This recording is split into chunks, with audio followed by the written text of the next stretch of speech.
Hello, bachcho, let's read the given question. The question says, in the figure, the variation of potential energy of a particle of mass 2 kg is represented with respect to its x coordinate.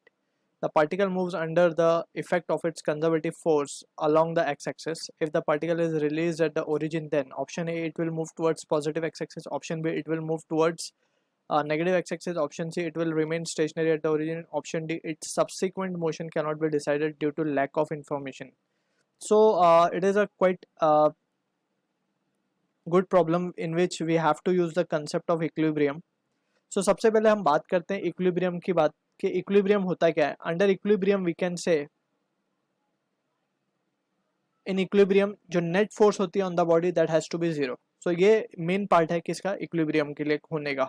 ठीक. अब equilibrium are of three types: stable equilibrium, unstable equilibrium and neutral equilibrium. ठीक.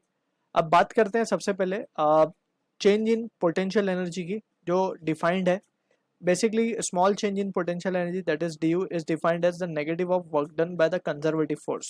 सो this is what the definition of change in potential energy is defined. ठीक. अब in this situation we can say D U will be equals to minus of F D X. अगर हम मान ले के if we are taking the displacement and force along the x-axis. So in that situation force and displacement both are in the same direction. So ये हो जाएगा f dx. Cos 0 will be 1 in that situation. अब यहाँ से हम force की value क्या निकाल सकते हैं? Minus du by dx, right? So this will be the force in the x-axis. It will be nothing but it is the minus of du by dx. अगर हमें du versus x का अगर graph given है, right? तो we can say कि slope of that graph will be giving us the value of force. On negative of the slope of the graph will give us the value of that force. So ये एक important चीज़ है जो हमें यहाँ पे याद रखनी है. So if we wish to understand it further, थोड़ा सा इसे और हम समझने की कोशिश करें. So let's suppose we have a graph.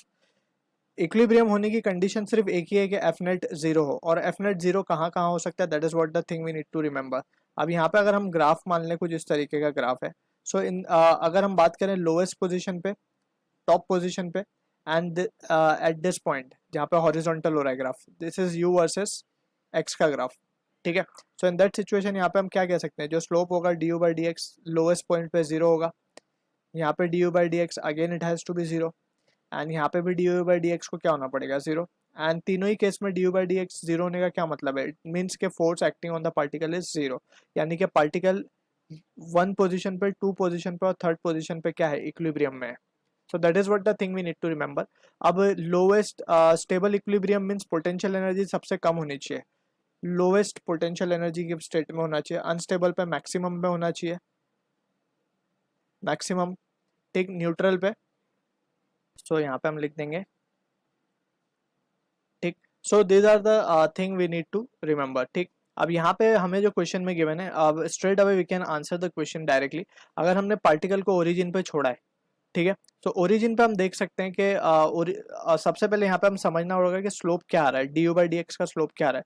Slope अगर हम देखें, अगर ग्राफ में इस तरीके की लाइन है, so this represent positive slope. और अगर ग्राफ पे इस तरीके की लाइन है, so it represent negative slope. So this are few important point that we need to keep in mind. ये नेगेटिव स्लोप होता है. ठीक है. अब हम अगर देखें यहाँ पे अगर इस पॉइंट पे हम स्लोप बनाए, सो कुछ इस तरीके से टेंजेंट बनेगा.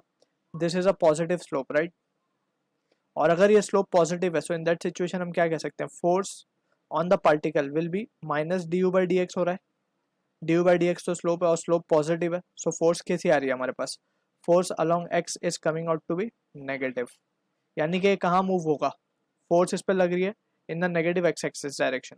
सो यानी कि it will move towards negative X axis, जो कि मैच होगा हमारा ऑप्शन बी के साथ. So I hope you understood the solution. All the best.